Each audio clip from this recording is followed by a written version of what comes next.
You don't have to be loud or flashy to be a great golfer. Just look at Lou Graham, the quiet, unassuming guy who became one of the smartest players the game has ever seen.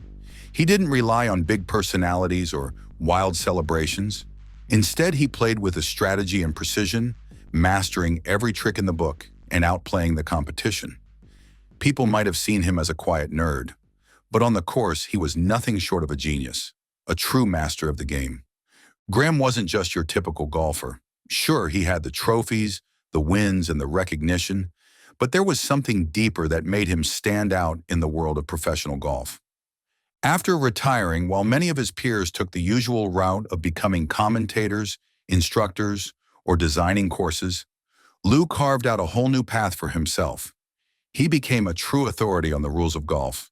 And the most remarkable thing, he didn't just dabble in it or treat it as a hobby.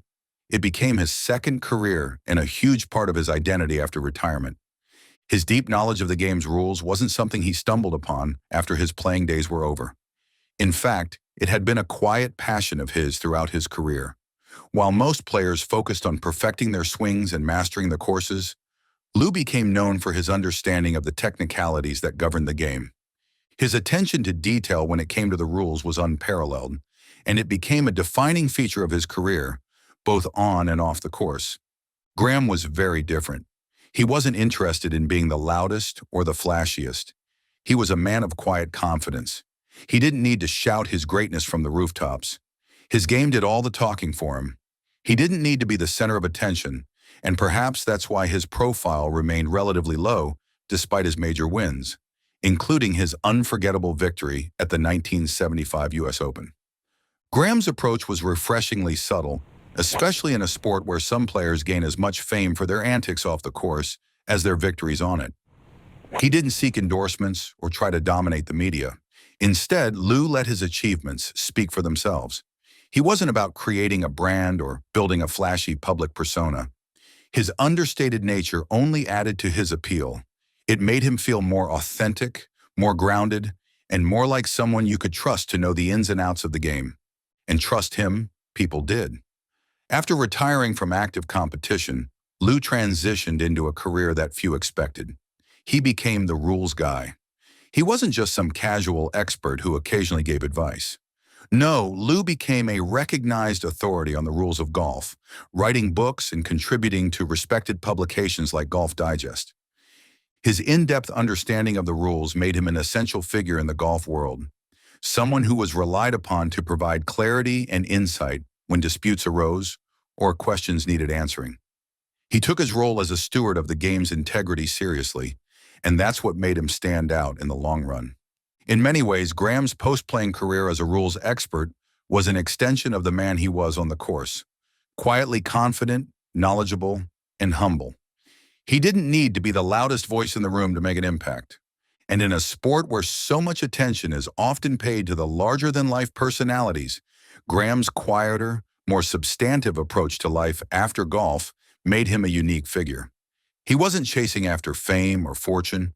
He was simply doing what he loved and sharing his expertise with the world. Graham's story begins in Nashville, Tennessee, where he was born and raised. From a young age, it was clear that he had a special connection with golf. He started playing the game when he was just 7 years old. And little did anyone know back then, this quiet kid from Nashville would grow up to become one of the most respected names in the game. He went to high school in Nashville, where his love for golf only grew stronger, and from there, he continued his journey at Memphis State University. It was at Memphis State that Graham played on the golf team for 3 years, honing his skills and setting the stage for his future on the PGA Tour. But before could dive fully into his golfing career, life had other plans for him. In the early 1960s, Graham was drafted into the U.S. Army, and this turned out to be a pivotal chapter in his life. He was assigned to Company E of the 3rd U.S. Infantry Regiment, a unit that became known as the Old Guard. This prestigious ceremonial honor guard is famous for guarding the Tomb of the Unknown Soldier in Arlington National Cemetery. But even in the Army, Graham's passion for golf never faded. He made the Army golf team, and in 1961, he was part of the team that won the Inter-Service Championship. It was clear that Graham was a man of discipline and dedication, whether on the golf course or in service to his country. In September of 1964, he joined the PGA Tour, beginning what would become an impressive and somewhat unpredictable career. His first win came a few years later, in 1967, at the Minnesota Golf Classic at Hazeltine National Golf Club.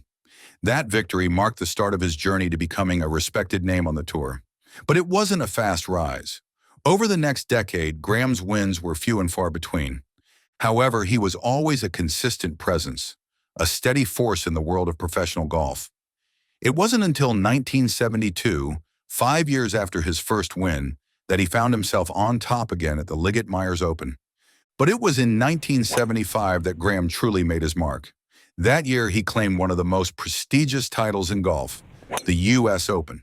The victory, which came at the iconic Medina Country Club in Illinois, was the crowning achievement of his career. He won in dramatic fashion, beating John Mahaffey by 2 strokes in a tense playoff.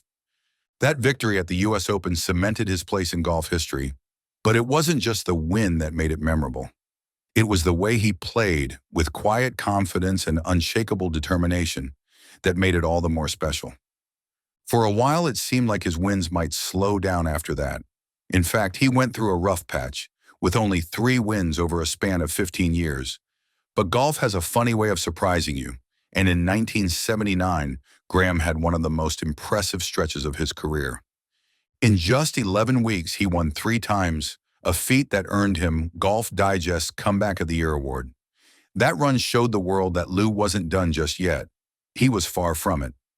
Over the years, Graham became a fixture at the Ryder Cup, representing the U.S. in 3 different tournaments: 1973, 1975, and 1977.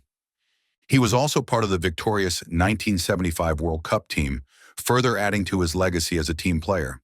By the time he retired, Lou had earned over $1.4 million in PGA Tour earnings and over $600,000 on the Senior Tour, now known as the Champions Tour. His contributions to the game were recognized in 1992 when he was inducted as a charter member of the Tennessee Golf Hall of Fame, solidifying his place as one of Tennessee's golfing legends.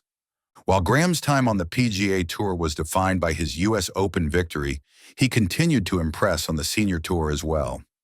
His best finish came in 1990 at the AT&T Championship, where he tied for 3rd. Even in his later years, Lou showed that age was no barrier to his talent and drive. Looking back on his career, it's clear that his story is one of skill and dedication. From his early days in Nashville to his triumphs on the PGA Tour and his post-career as a respected rules expert, Lou's journey is a testament to the power of perseverance. He wasn't always the loudest or the flashiest, but his quiet confidence and determination spoke volumes. Whether on the course or in retirement, Graham left an undeniable mark on the game of golf, and his legacy will continue to inspire future generations of players. And that's a wrap for today's video. Don't forget to like and subscribe so you never miss an update. See you next time. Bye.